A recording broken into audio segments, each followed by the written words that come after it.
Seoul and Moscow established bilateral ties nearly 3 decades ago, but the two countries' interactions encompassing traditions, art, and lifestyle began long before that. For our news features tonight, Unshin updates us on what cultural exchange between Korea and Russia looks like today.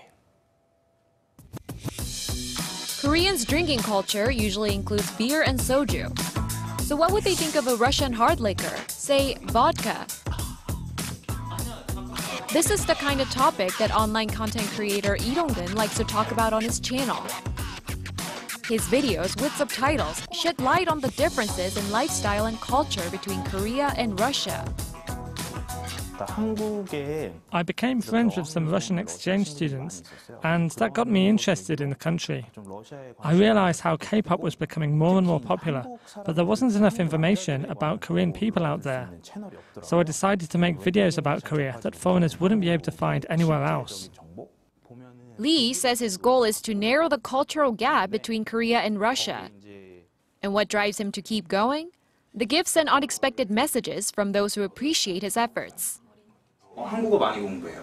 제가 일부러 그래서 한국 자막도 넣거든요. 일부러. His work reflects a modern form of exchanges long embraced by Seoul and Moscow.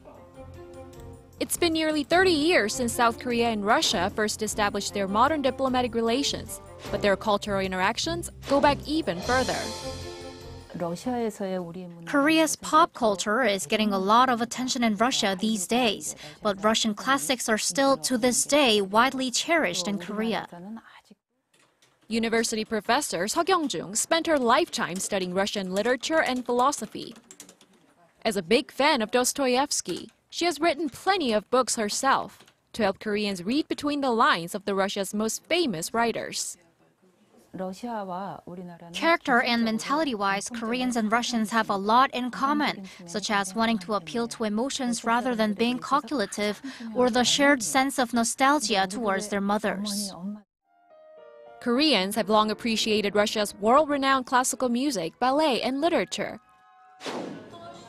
And today, other aspects of Russian culture are making their way into the everyday lives of people in Korea. Seoul residents know where to go when craving some Russian dishes.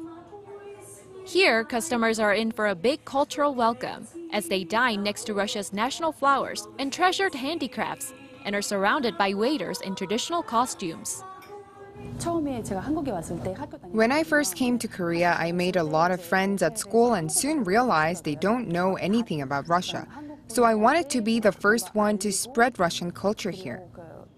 Authentic Russian dishes like stir-fried lamb and potatoes, one of the most popular choices on the menu, help turn one-time visitors into regulars. Russia is a big country with a wide variety of regional dishes. Among those, through research, I picked some cuisines that would suit the palate of Koreans best. Seoul and Moscow have come a long way to broaden their horizons. And looking beyond ideological differences to understand each other's culture helps create a brighter future for the two countries' relationship.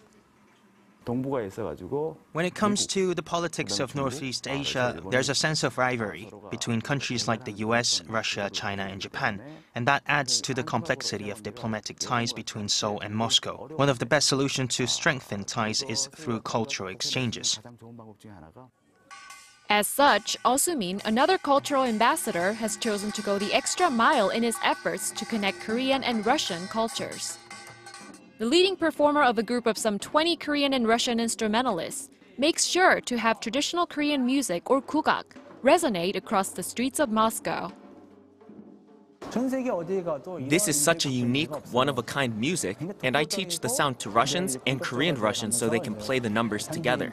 I believe for cultures to truly settle and become part of their new place, exchanges with locals to foster the passing down of traditions is what's needed.